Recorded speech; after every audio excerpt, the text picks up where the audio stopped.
It was what they had been waiting for and hoping for decades, to once and for all solve the Gaza question and maybe even solve the whole Palestinian question. And now that opportunity fell into their lap. Hamas tried nonviolent civil resistance. What did they get for it? Definitely the profile, I think that's a good way to think about it, of the Palestinian cause and the Palestinian liberation cause has been raised globally. Now, obviously, that's at a horrible cost. By October 6th,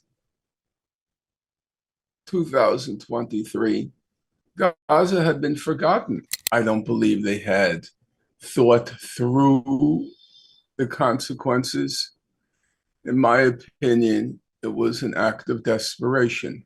They rolled the dice.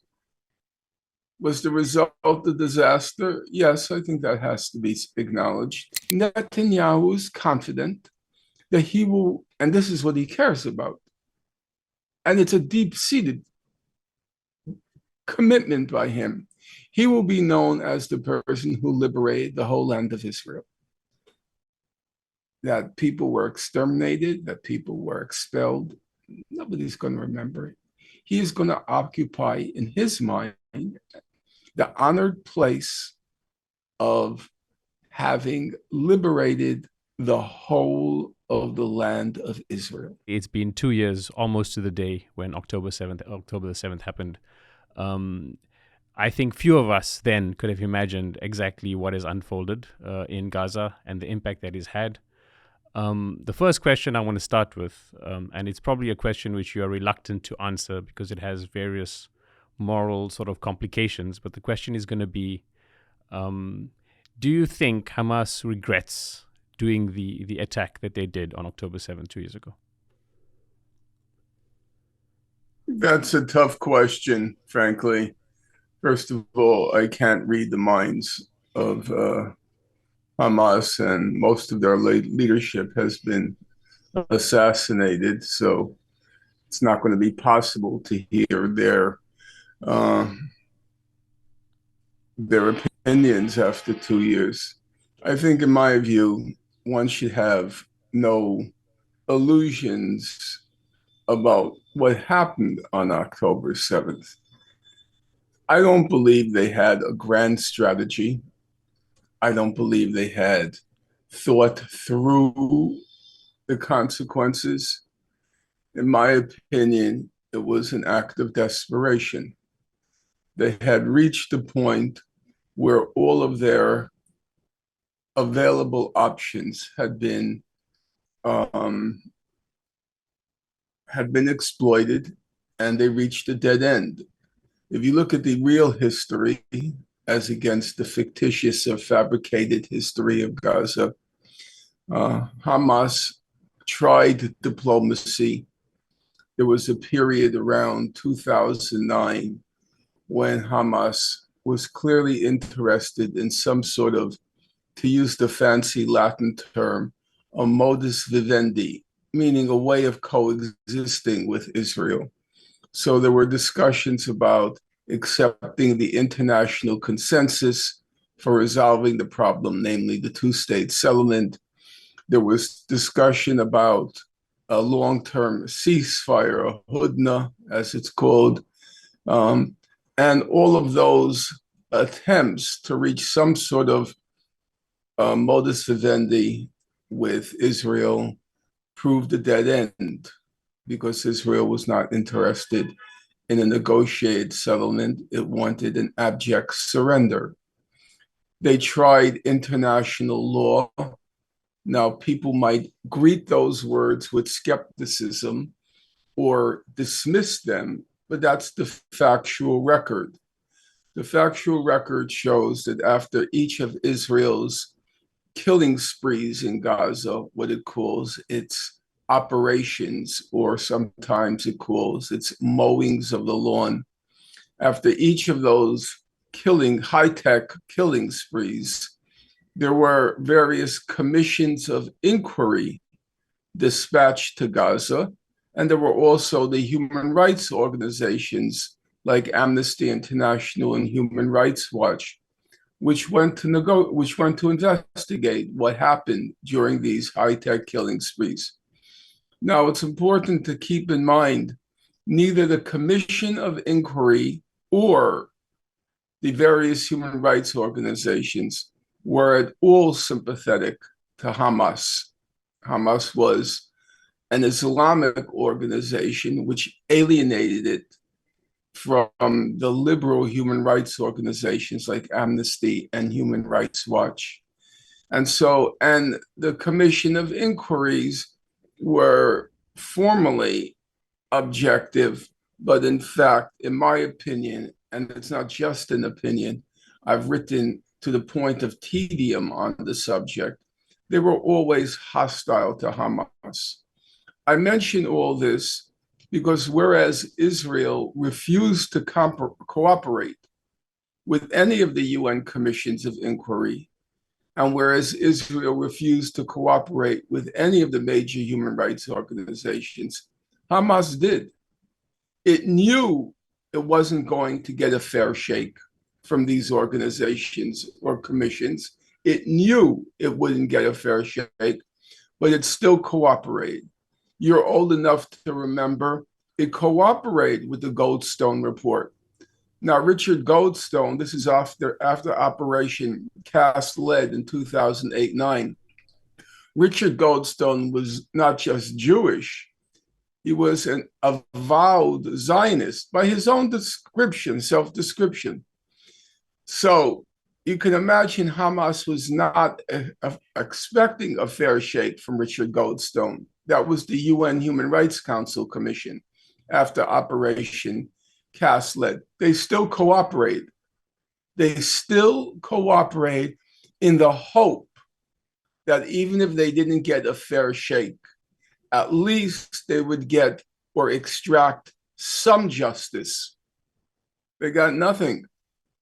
You might remember what happened with the Richard Goldstone report. It created a huge international furor. Israel was enraged by Richard Goldstone's findings. And then what happened? April 1st, 2011, he dissociated himself from the report. That's what they got from trying to cooperate with international law. He rescinded the report in his name. Then they tried nonviolent civil resistance, the Great March of Return. That began March 30th, 2018.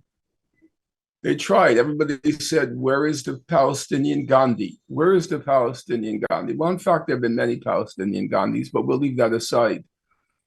Hamas tried nonviolent civil resistance. What did they get for it? I will even admit to you, I was in touch with people in Hamas. I encouraged that strategy. I thought it would work. I thought there was a good chance the nonviolent civil resistance could work. What happened? We know exactly what happened. There was a UN Commission of Inquiry. It published the report, 250 pages, single-spaced. It was a very detailed report. What did the report find? It found that Israel lined up along the perimeter fence with Gaza its best snipers. Israel later said every bullet hit its target. Every bullet hit its target. What targets did it hit? Well, according to the report, they targeted children, medics, journalists, disabled people, persons with double amputees. They targeted them 300 meters from the perimeter fence when they were engaging in strictly civilian activities. Because you might remember, the Great March of Return began as a festive occasion. There were plays, there were music, there was dancing, there were picnics. And what did they get for their festivities? Double amputees targeted by Israel's best snipers. By October 6th, 2023, Gaza had been forgotten. That's a fact. It's easily unremembered now, but I remember it very well. You know why I remember it well? Because I myself had given up. I thought it was pointless at this point. I had devoted 42 years of my life to the Israel-Palestine conflict. And uh, Gaza had vanished. If you recall, by October 6th, the only talk in the town was about whether Saudi Arabia would join the Abraham Accords. There was no longer any talk of Gaza. So within that context, I think that you have to remember, and here I admit it's speculation, but I think it's grounded speculation. Sinwar, uh, the head of the military wing of Gaza, he had been in prison for 20 years. And then he was released in a prisoner exchange. And as he said, I went from one prison to another. I went from the Israeli prison where I was incarcerated. I went to Gaza. I went to another prison. And so his vision, he has a tunnel vision, very narrow. He doesn't think he can't, it's not physically possible to think in global terms, in terms of the international balance of forces. It wasn't within his capacity given his physical environment. So I think it was just an act of desperation. It was a roll of the dice. Let's see what happens. Now, what happened was a disaster, but I don't blame them. I'm not trying to cast a radical pose or to be, trying to show how radical I am. I'm just saying factually, I have studied the situation closely. I studied strictly Gaza for 15 years. They had no options. They were left with one option. You know what their option was? To languish and die in a concentration camp. That was the only option they were left with, to languish and die in a concentration camp. And so, recoiling at that prospect, they rolled the dice. Was the result a disaster? Yes, I think that has to be acknowledged. And those who were knowledgeable, even though you have to read between the lines, people like Sayed Nasrallah, if you recall his first speech, and you should go back and listen and maybe use it as a clip in this interview, you could see he was peeved. He said, they didn't warn us. They didn't tell us. I think that's true. And you could see he was not happy about that fact. Because Sayed Nasrallah, whatever you might think of him, he was a very smart guy, and he had a very broad vision. He did what a serious political leader does. He got up every morning, and his first order of business was to read all of the Israeli newspapers in translation. He had very good translators. Read all of the Israeli newspapers in each morning, and he had a very detailed knowledge of Israel, but he also had a very detailed knowledge of the international balance of forces. And he knew this was no good. It was a disaster. He tried desperately to carve a middle road between, he is the head of the resistance. He's got to do something for Gaza, or he loses all credibility. But he knows if he goes too far, Israel is going to do to Lebanon what it did to Gaza. So he tried to carve out a middle road. It was unsuccessful. There was no middle road. And if you recall his very last speech before he was assassinated, he said, we have to be honest, Israel has the technological edge. And that was his way of saying, this was not the time for a frontal confrontation with Israel. They have the technological edge. He understood that. Um, but Hamas didn't think about technological edge. Hamas didn't think about the international balance of forces. Hamas just thought we have two choices: to die on our knees or to die on our feet. They chose to die on their feet. I'm not trying to make them out to be heroic or martyrs. I think it was an act of desperation, but I have to add that I did not see any other options. I myself had walked away. I had started to read on new subjects, and I'll be honest, I felt kind of mentally liberated. My mind was steeped and stuck in this Gaza issue for 15 years. And I'm an older man now. I wanted before I died to read something else, to do something else. I felt very guilty about it. But on the other hand, the last book I wrote on the subject was called I Accuse. It sold 350 copies, as my publisher sadly reported. And of those 350, I purchased half because it was for the internet. It was on a case before the International Criminal Court about Gaza. And I was hoping to influence the court decision. And at that point, I said to myself, what are you doing? Nobody's reading this. Nobody's interested. So I had moved on. And I don't believe they had options. You know, some people say, well, why do they have to target civilians? Why didn't they kill military targets, soldiers? Well, they did kill soldiers, as you know, about 1/4 were soldiers. But ask yourself a simple question. In the real world, as against the fantasies and the propaganda, ask yourself a simple question.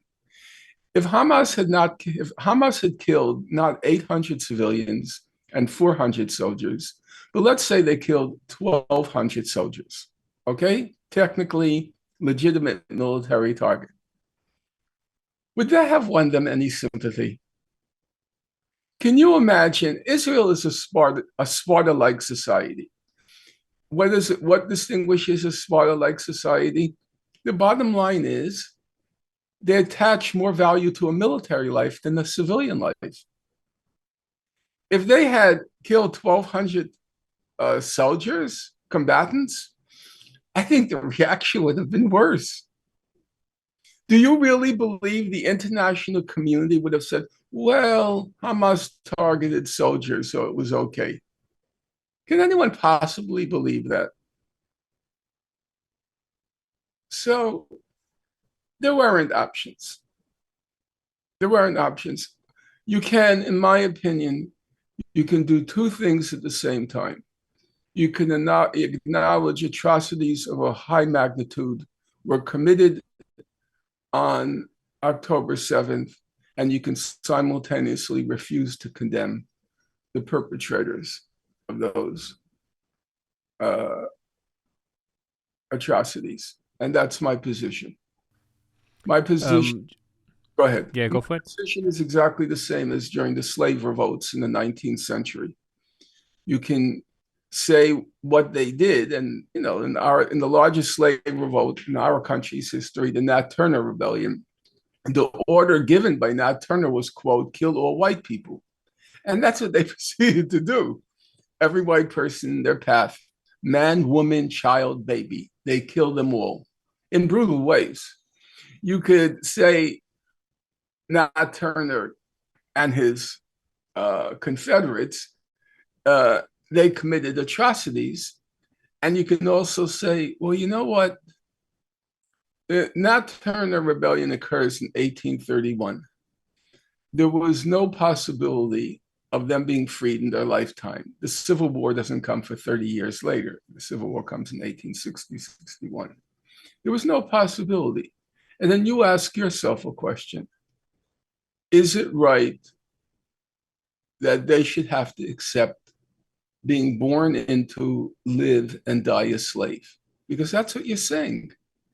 You're saying there was no possibility of peacefully ending slavery in 1831.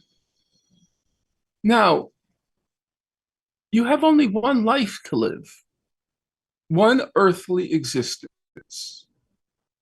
If you refuse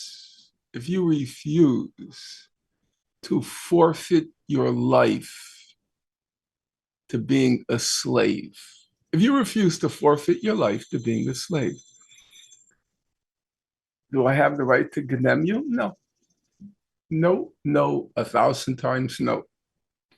It's not going to happen on my watch. I will not condemn them. But I will recognize, I will acknowledge that atrocities of a significant magnitude occurred on October 7th. Okay, we've obviously seen Israel's genocide. It's been depraved. You've previously mentioned in an interview to my colleague that to try to understand it now through facts and visuals isn't enough. It now belongs in the realm of fiction for you to maybe start getting your head around just how cruel the conditions that they've imposed in Gaza are. At the same time, I mean, you've mentioned that after 42 years of study, you were almost on the brink of walking away from the story. I did walk away. You walked away from the story. I wrote a new book. It was 600 or so pages on a completely different subject. I had walked away. So you walked away. And I mean, for the last 2 years, you're almost giving interviews daily now on Palestine and Israel. Don't mind me correcting you, and you could stop me and say, no, let me finish. Yeah. Actually, I've given very few interviews. It's very deceptive. I've not been asked on any national program. None. You can look in the United States or in the UK. The only exception, a partial exception, was Piers Morgan's program. Other than that, no. You will, if you were to Google the title of my book, which is the only scholarly history of Gaza, political history. Sarah Roy of Harvard wrote a very excellent economic history. Mine is the only scholarly political history. You will not see any references to it. None. It's an optical illusion. I say it's an optical illusion because through the miracle of the web, you can be a tiny podcaster. And because people know that I know what I'm talking about, even a tiny podcaster will get 500,000 views. But that's not because I am being interviewed all the time. Very far from it. Even now, we're heading towards October 7th, the 2-year milestone. I've not received any requests for interviews. It's not true. I've actually only been once in 2 years. I've only been once in Al Jazeera English. The Al Jazeera Mubashir wants me, but Al Jazeera English, no, because my views are considered unacceptable. They're outside the spectrum, even the extreme ends of the spectrum. My views are outside it. So, as you know, I'm sure, the standard question of Piers Morgan was, do you condemn what Hamas did? I was the only one with a scholarly background. There were some people who want to pretend to be radical, and show how pose for the cameras, but they were obviously imbeciles, and Piers Morgan liked to have them in the show so you can show the world only imbeciles would say something stupid like that. I was obviously not an imbecile. And if you watch the programs with Piers Morgan, he doesn't have me on anymore. Piers Morgan Uncensored censored me. The program is called Piers Morgan Uncensored, and he censored me. But he always treated me very deferentially. He would say, Professor Finkelstein. And he never once, I was on 8 times before he terminated me. He never once challenged a single fact I stated. And as you could see, the facts I have to say don't fit with the quote unquote narrative. Never once.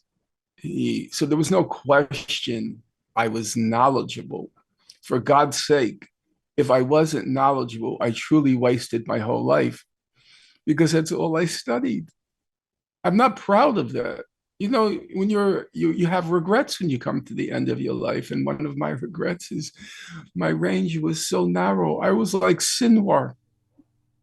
Really, I was the same narrowness and tunnel vision, you know? So I was never asked. I've not been asked, even for the October 7th. And last year, you know, the first year milestone, no one asked. It's all an illusion because it's true.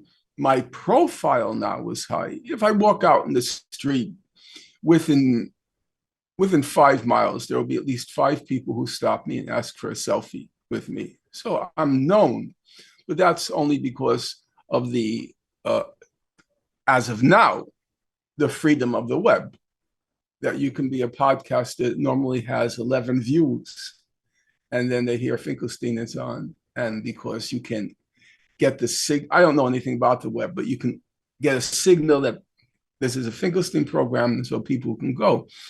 And so a podcaster who normally gets 11 views will now get 110,000 views. Yeah. I mean, the powers that be are now fixing it, you know, repairing that problem with what they call rigging the algorithm. And yes, I'm suffering. I could see that I'm paying a price for that. But no, I've not been interviewed. Look, it's the price you pay. There's, you know, the expression, there's gatekeeping. And the gatekeeping litmus test was, do you condemn? You know, people like Mehdi Hassan, they condemn. You know, you go back and look, they all condemned. And they no doubt thought I was crazy, literally crazy, not like I'm doing something stupid. No, how could he not condemn? And the truth of the matter was, it was a very hard question for me. It was a very hard question for me.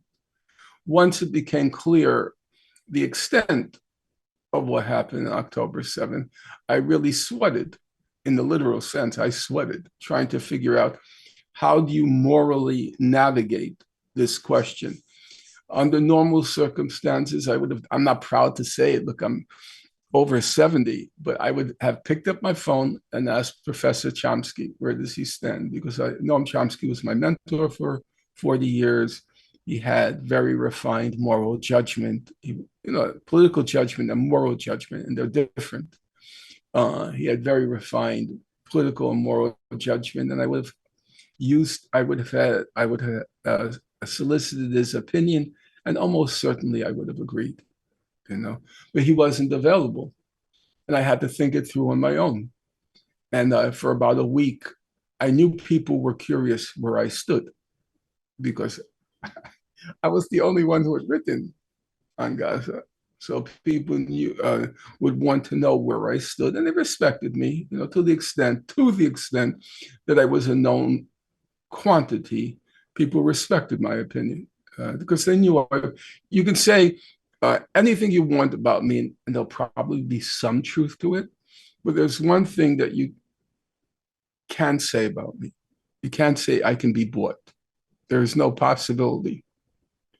If somebody asked me to change one period or one comma in a book, I wouldn't do it unless they convinced me that it was a bad use of the period or comma. Of course, I can be persuaded because I'm not infallible. But if it was just for money, if it was just for political reasons you want me to change it, it's not going to happen. It will never happen. Well, now it's too late because it's coming to the end of my life, but it's never happened. I can't be bought, period, full stop. I know that, and everybody else knows that. I can't be bought. I can't be purchased. So people were curious as to my judgment, and I struggled with it. And until I hit on the analogy with the slave revolts, I was stuck.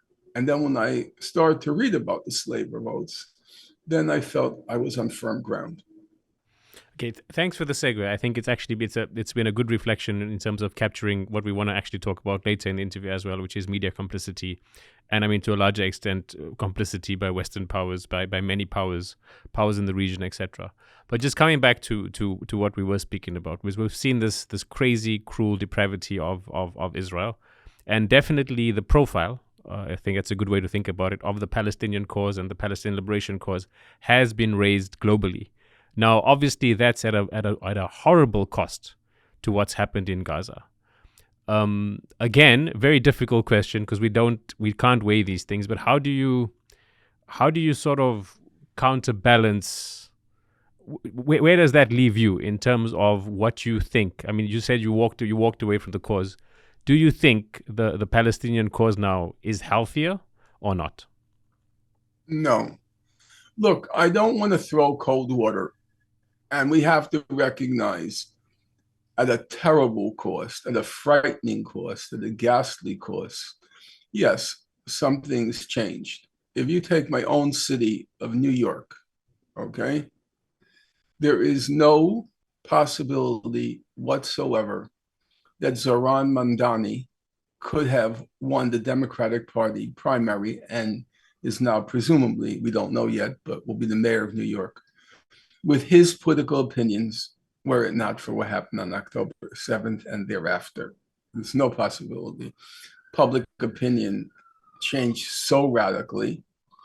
However, one has to always, there was a famous Hungarian Marxist philosopher named Lukács, and he once said, you have to always look at the present as history. You have to look at the present within the context of history. I've lived to see many turning points. There was a very big turning point change in public opinion after Israel's invasion of Lebanon in 1982. Now, you probably don't remember, but in the course of the Israeli invasion of Lebanon, Israel killed between 15 and 20,000 Lebanese and Palestinians, overwhelmingly civilians. And there was a big international reaction to that. You remember it was the first Arab capital that had ever been bombed. They were bombing relentlessly Beirut, especially in August 1982. Did it endure that reaction? No. I remember the reaction to the first Intifada, which was overwhelmingly nonviolent, and Israel was brutally repressing it on camera. As you might recall, the defense minister at that time was Yitzhak Rabin, and the policy he declared was force, might, and beatings. And they were breaking the bones, literally. We're not using hyperbole here or poetry. They were literally breaking the bones of the children who were throwing the stones. And that elicited a very negative reaction internationally. Did it endure? No. Now I'll come up closer to the present. You probably have forgotten, but during Operation Cast-Lead in 2008-9, there were some of the largest demonstrations in British history that occurred opposing the Operation Cast-Lead. I wrote a little book on it. I took the title of the book from an article by the Israeli journalist Gideon Levy. The book was called "This Time We Went Too Far." And because at the time, it seemed like something spectacular had happened, what Israel was doing in Gaza. It's now, when you look back at it, they killed 350 children, which was considered an astronomical number at that time. Now they've killed about 30,000 children. They destroyed 6,000 homes. Now they've destroyed about 250,000 homes. They left behind then 600,000 tons of rubble. This time they've left behind, as before the destruction of Rafah and before the destruction of Gaza City, the estimate was 50 million tons of rubble. But at that time, it seemed like Israel had crossed the threshold. This time we went too far. Forgotten. Who even remembers Cass-led at this point? So whether this change in public opinion will endure, I think it's a question mark. What I would say is the following. Prime Minister Netanyahu is confident people will forget. They won't remember. That's why he persists. For Netanyahu and his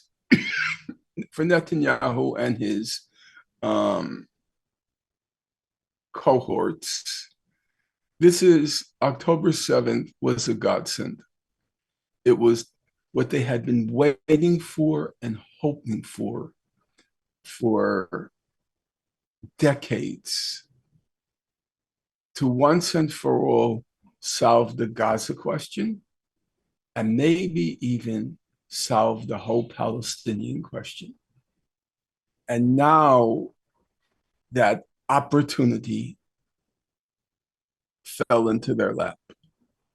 And there is no way on God's earth they are going to let go of it. They will not let go.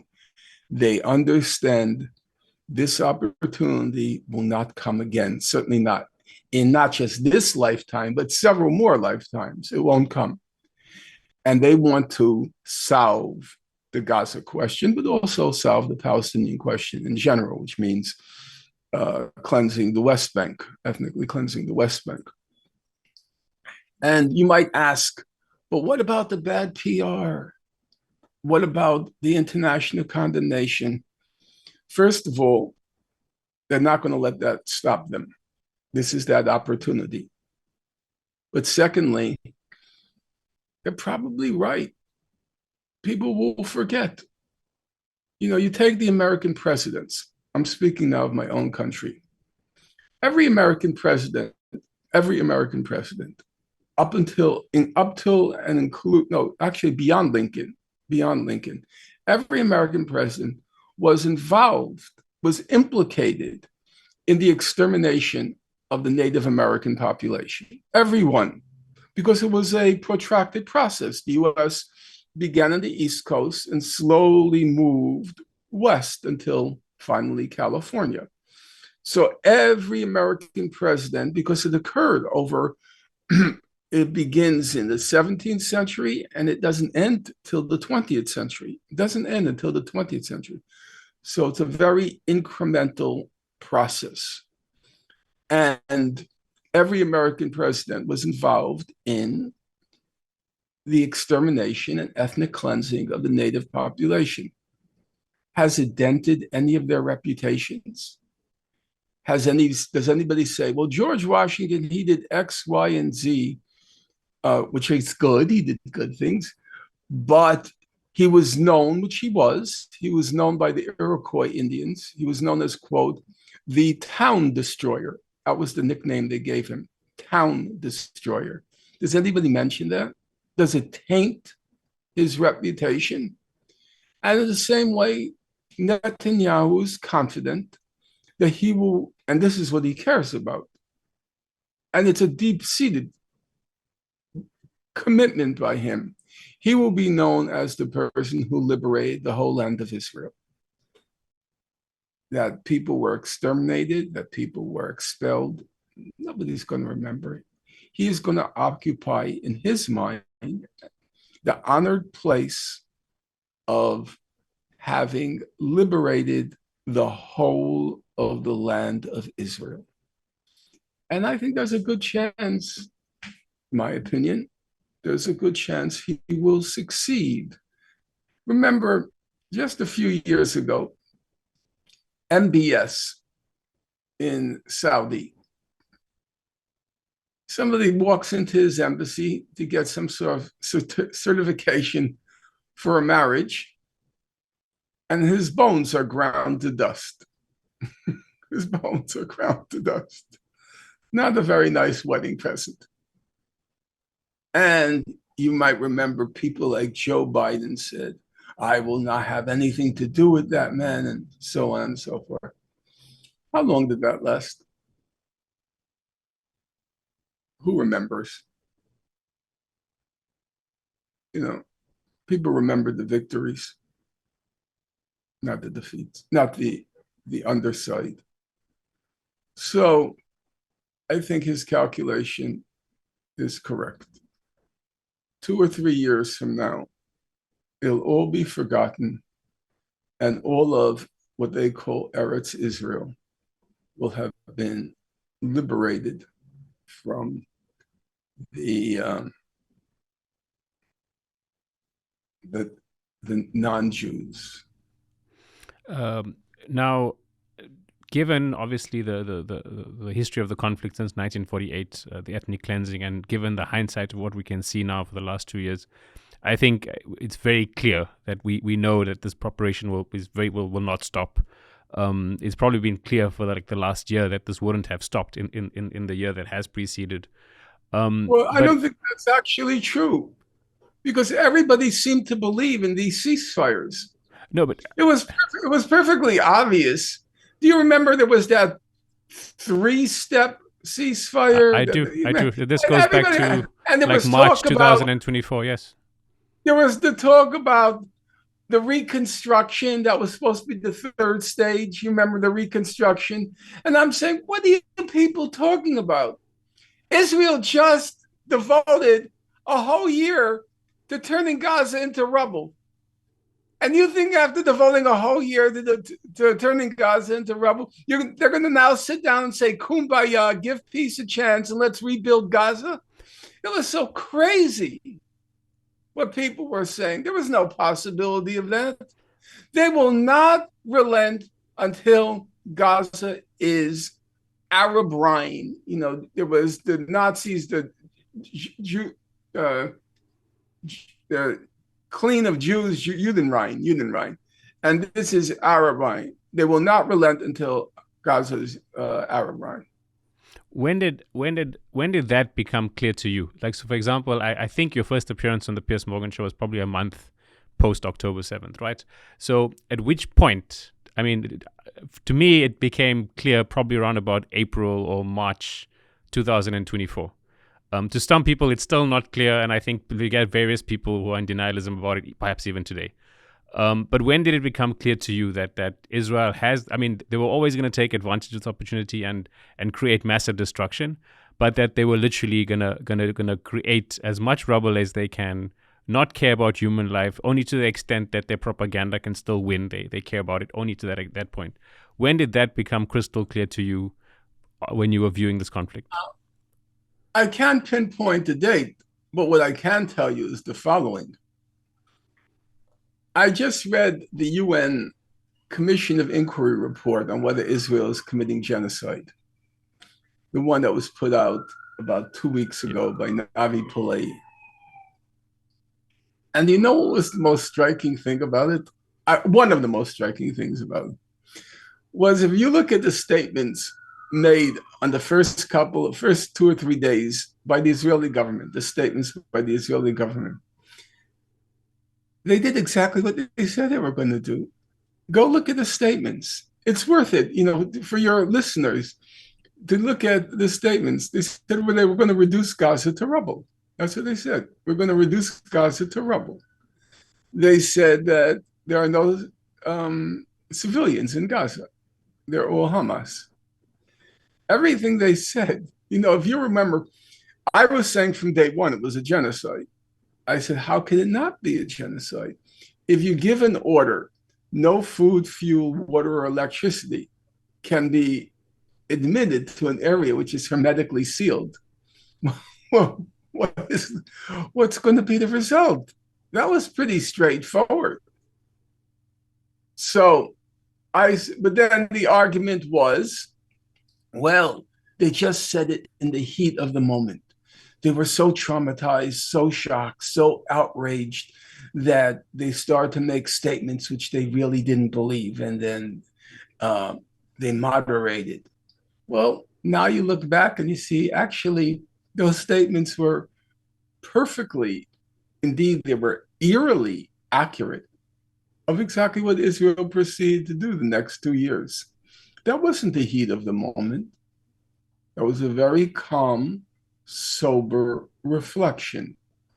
Yes, October 7th was a crisis, but it was also an unprecedented opportunity. It was a godsend. We are not going to mow the lawn in Gaza anymore. We're going to take every blade of grass in Gaza, 2.3 million blades of grass in Gaza, half of whom are children. And we're going to extirpate. Extirpate is the fancy word for pull out by the roots. We are going to extirpate every blade of grass in Gaza. And that's what they still, as we speak, they still intend to do. The genocide, in my opinion, and here I think the UN report is incorrect. The genocide is not the goal. The genocide is the means. They are going to kill off as many people as possible, as many persons as possible, and they will pulverize as much of the infrastructure as is necessary to do two things: to quote unquote persuade the people of Gaza to leave, and to persuade, in quotation marks, the international community to open the border and allow them out. And the truth is, it is a moral dilemma. It is a moral dilemma whether at this point the demand shouldn't be raised to open the border and let them leave. I think that's a tough question. I myself, my opinion is that I will wait to hear what the international humanitarian organizations say.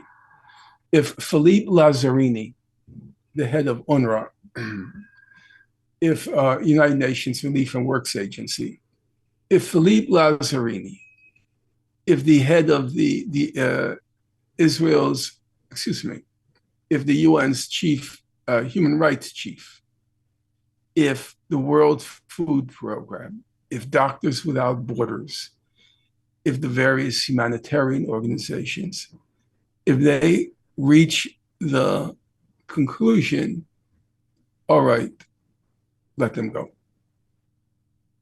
and let Israel have its way, I would go along with it, but I'm not going to say it on my own. I don't feel I'm not going to be so presumptuous as to say I care more about Gazan life than they do. They're on the ground. They've given their all. They've done their best. They're not better people than me. So until they make the decision that we're going to call for opening the border of Gaza, I won't. But it is a dilemma. So in my opinion, what Israel is doing is it's using genocidal means. Genocide is defined by the 1948 Genocide Convention. It's the intent to destroy in whole or in part a national, racial, religious, or ethnic group. Yes, they want to destroy in whole, in part or in whole, the Gaza population, but as a means to drive it out, to empty out Gaza. This is not to say that given the opportunity, they would kill every Gazan. But there's no moral issue here. For the Israelis, and I say the Israelis, I'm not saying Netanyahu. I'm not saying Netanyahu, Smotrich, and Ben Gvir. I'm saying the Israelis, for all of them, for everyone, except a few exceptions which can fit into your studio. For every Jewish Israeli, the people in Gaza are vermin. They're human refuse. They not only are ready, they're not only ready to exterminate them, they are gleeful.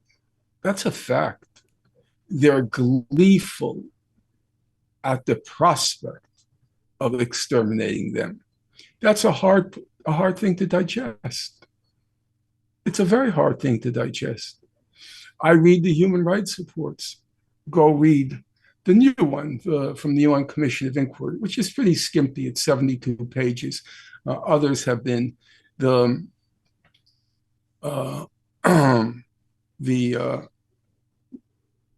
what's called the memorial that South Africa submitted to the International Court of Justice. It's reportedly 700 pages with 4,000 pages of documentation. It's very substantial. But even if you just read the skimpy one that was put out just now by the Commission of Inquiry, there are a large number of pages devoted to Israel's targeting the skull and chest of children. It's methodical. It's systematic. They even use the word targeting toddlers, toddlers, targeting toddlers. So Israelis, not Mr. Netanyahu alone, and not him and Smotrich and Ben-Gvir alone, the whole of Israeli society. What's happening now in Gaza is not a state project. It's a national project, very different. It's a national project. They, of course, would relish the prospect of wiping out everyone in Gaza. If I don't know your part of the world, but in my part of the world, when you're a child, you're 8, 7, maybe 6 years old, we used to have magnifying glasses. And we would focus the rays of the sun with the magnifying glass to burn ants. And we were gleeful. We were gleeful as we saw the ants crumble. They would burn to ashes. That's Israel. A child, magnifying glass in hand, burning ants. But they recognize in the current world, that's a hard act to pull off. Whereas the ethnic cleansing will be acquiesced in and then forgotten. You've mentioned, I mean, it's you paint a very grotesque and unfortunately real picture of what we've been seeing. Now, well, that's what the human rights reports are saying. I'm not there. I'm not on the ground, but given the magnitude of documentation, I have no grounds to doubt what's being said, what's being described. Yeah. By the way, yep. It's one of the main sources of all the reports that Israel is committing genocide. It's one of the main sources. Israeli soldiers, yeah. Israelis post on the web. It's what the Israeli they call them now Israeli security forces. They don't say IDF anymore. What the Israeli security forces post on the web, they post it gleefully. They post the humiliation and degradation of women in Gaza gleefully. That's them. That's the Israelis. I remember there was the guy, he was on the UN Commission of Inquiry, I can't remember, from Australia, Chris Sabodi, something like that. And he said during one news conference, he said, Israel likes to call itself the most moral army in the world. He says, well, actually, it's one of the most criminal armies in the world. I think that's true. Now, this sliding into this grotesque atrocity, right? Now, there's even the word sliding is I mean, it's questionable, right? But obviously, Israel's been allowed to do this because it's been enabled by so many people. Probably starting with Joe Biden, starting with major media houses, reporters who are on the ground in Ashkelon in the early days of this assault on Gaza. When you think about this, and you spoke at length about Israeli society and how this is a national project, when you think about who else is complicit, how would you kind of quantify that, and how do you think? I mean, we now see that there's so much hypocrisy in the world, but sort of 2 years ago, would you have thought that the global leaders, who we know are very hypocritical, would have been able to sort of allow and sort of embrace this hypocrisy? So I don't know if it's willfully or just so nonchalantly, but they have embraced it, and that's what matters. It's not nonchalant. I mean, that is an absurd description for anybody who wants to pretend that. They were sending weapons every day. Israel couldn't have done what it was doing without the weapons being supplied. And as you pointed out, there was huge public dissent. It was not, there is an argument to be made. I'm not saying it's certain. There is an argument to be made that Kamala Harris lost the election because of Gaza. There's evidence. I'm not saying it's definitive evidence, but there was a huge public reaction. It was not easy. At a certain point, President Biden was being called Genocide Joe, and he was not happy with that title. So it was a very conscious, willful decision by him, by Anthony Blinken, by Jake Sullivan. I would say the complicity began. There was the complicity at the, blocking any action by the UN. There was the complicity by supplying all the weapons. Israel couldn't have done anything for 5 hours without the US supplying weapons. 5 hours, 5 minutes without the US supplying the weapons. And the media complicity to me, to my thinking, the media complicity begins with a very simple fact. Anyone who described what was happening in Gaza as a war was complicit in the fabrication, the propaganda. There was no war in Gaza. There was never a war in Gaza. There may have been a sideshow with Hamas, but it wasn't physically possible for there to be a war. Israel in 2024, it was dropping more bombs in Gaza in less than a week, than the US has dropped in Afghanistan in a year. And on top of that, Gaza's tiny places compared to Afghanistan. No soldier entered Gaza or continued forward in Gaza until everything to the left and right and in front of them was obliterated. There was no possibility of resistance. We'll just take one example. The ceasefire that was negotiated in January 2025, Israel ended it March 18th, 2025. Hostilities began again.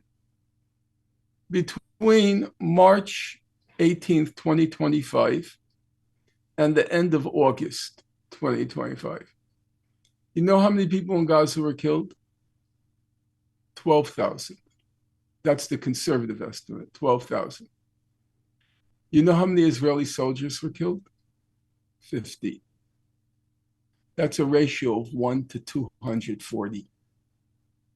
Does 1 to 240 sound like a war? Or does it sound like an extermination? There's no war in Gaza. And that was, in my opinion, the critical distinction as to whether you were reporting what was happening in Gaza or whether you were just an instrument of Israeli propaganda. Every day, the New York Times referred to the quote, Israel-Hamas war. That was their standard headline. Israel-Hamas war. There was no Israel-Hamas war.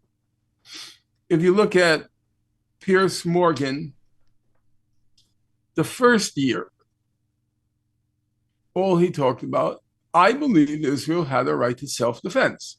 I believe Israel had a right to self-defense, as if it were carrying out a war of self-defense. By the end of the first year, that was no longer tenable, given the magnitude of destruction and death. So what did Piers Morgan do? He adjusted his script, and he said, I believe Israel had the right to self-defense, but their response has been disproportionate. That became the new tagline. But the response was disproportionate. Under international law, do you know what disproportionate means?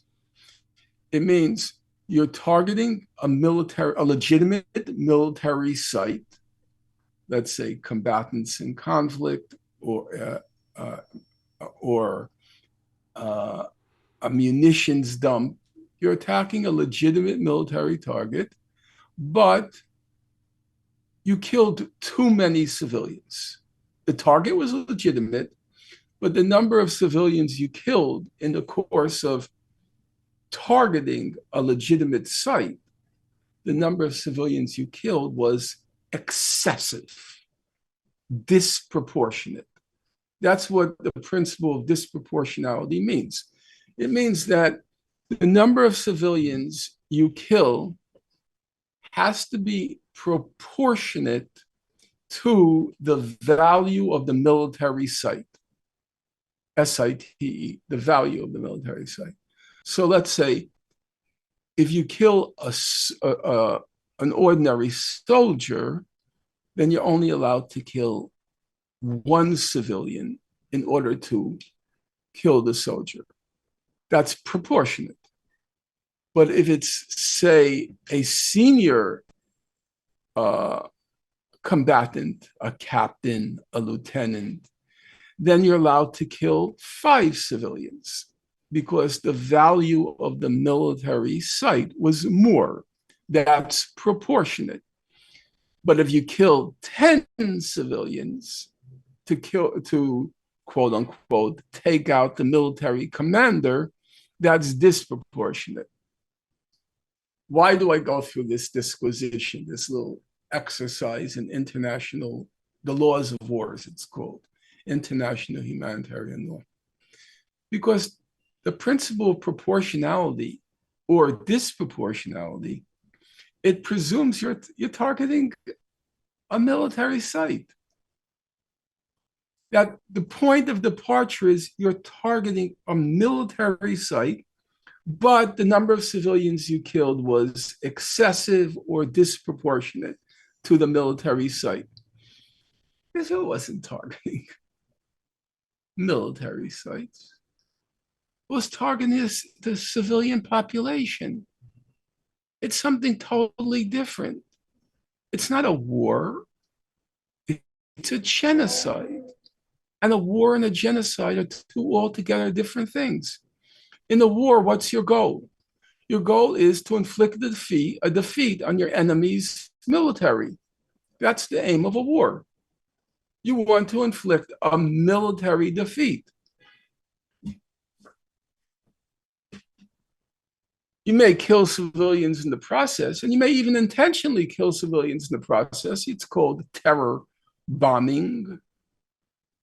But the ultimate goal is to inflict a military defeat. That's what a war is. That's not what's happening in Gaza. They're not trying to inflict a military defeat. Their intent, in whole or in part, to destroy the civilian population of Gaza. That's the goal. Now, I should say that's the means. The goal is to expel them. But it's not a war. If it's a war, why are you targeting children in the head and chest?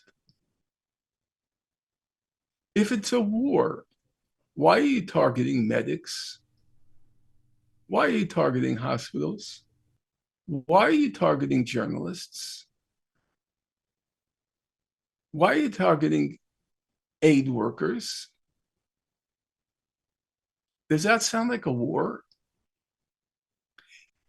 90% of the Hamas militants who were killed, whatever the number is, and nobody knows what the number is. Anybody who claims to know the number is full of it's not being serious. 90%, you know how they died? Not in battles. Let the viewers ask themselves a simple question. Can a single viewer name a single battle? Can a single viewer name a single battle? Can you name a single battle? There have been no battles in Gaza. Just hasn't happened. So that to me was the litmus test of whether you were a propagandist or whether you were accurately reporting what was happening. It's whether or not you described it as a war or a genocide. That was the breakthrough of the South African delegation to the International Court of Justice. They were the first official body. Now everybody says genocide, but remember, South Africa, they submitted their statement December 29th, 2023. It was very early.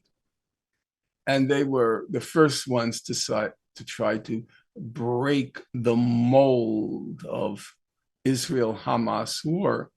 I said, no, it's not a war, it's a genocide. Issues like proportionality are totally irrelevant. Proportionality presumes you're targeting a military site, but you're not targeting military sites. And it took a long time for the international community to come around to the fact that this is not a war, this is a genocide. Something very different. So in my opinion, anyone and everyone who described this as a war was complicit in the Israeli propaganda campaign.